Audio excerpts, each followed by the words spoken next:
Здравствуйте, компания Progress Auto. Сегодня краткий обзор мини-трактора Mitsubishi GS25.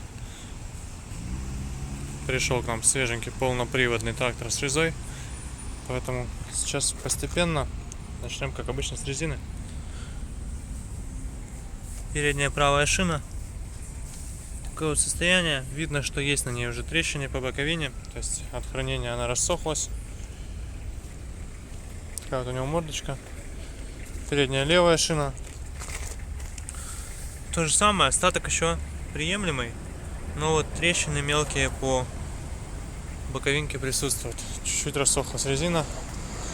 Ничего критичного, ездить будет долго. Задняя левая шина. Остаток хороший. Верхний слой чуть-чуть рассыхается. Только начинает. Трехточное навесное устройство здесь у нас. Реза 1,40 м. Остаток ножей отличный. Прямо-таки отличный. То есть ножи почти новые. Фактически они новые есть. Краска только успела чуть-чуть облупиться.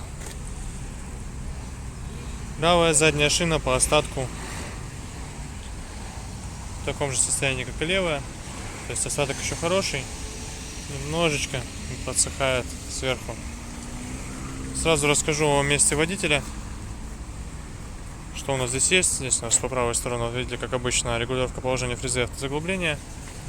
По левую сторону 3 передачи вперед, вал отбора мощности, 1 назад. Основная коробка передач, 4 передачи. И раздаточная коробка. Здесь же у нас реверс с левой стороны находится. Так вот он выглядит.